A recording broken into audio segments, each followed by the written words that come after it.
מה המצב חבר'ה? קוראים לי Red PC Gamer והשם האמיתי שלי זה דיוויד. אז אני אעשה לכם סרטון קצר איך להוריד יוטורנט ואספר לכם קצת על הערוץ החדש שלי. אז דבר ראשון ניכנס לאינטרנט שלנו, לגוגל. בגוגל נכתוב יוטורנט, יוטורנט. ניכנס לראשון utorrent.com. אני בטוח שכולם יודעים להוריד את זה, אבל אני חייב לעשות סרטון כזה למי שלא יודע.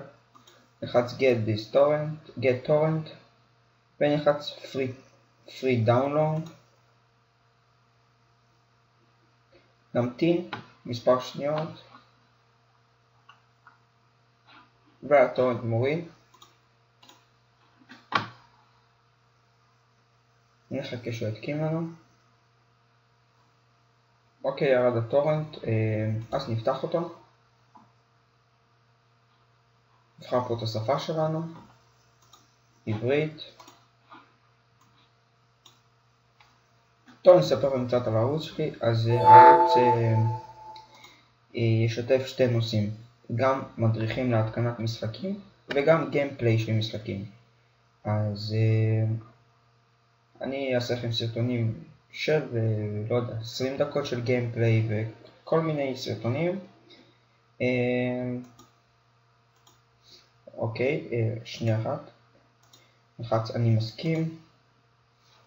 כאן, אז אם אתם רוצים קיצור דרך פה על שולחן העבודה שלכם, הפעלה מהירה, אני בווינדוס 8, כאילו, אוקיי, נעשה הבא. פה נסיר את ה-V, ומי שרוצה שהיוטורנט שלו יתחיל, שהווינדוס מתחיל, אז שיסמן V פה. אני בדרך כלל לא רוצה, כי זה פשוט מוריד טיפה ממהירות הגלישה של האינטרנט. אז אני אעשה הבא. כאן אנחנו לא רוצים את התוכנה הזאת, אז לא נסמן V. אותו דבר כאן, אנחנו לא צריכים את הסרגל כלים הזה באינטרנט, זה מעצבן, אז פה נסיר את ה-V. נלחץ סיים. ויש לנו יוטורנט.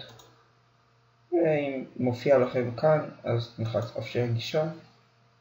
ויש לנו פה יוטורנט, הגרסה חדשה 3.3.2.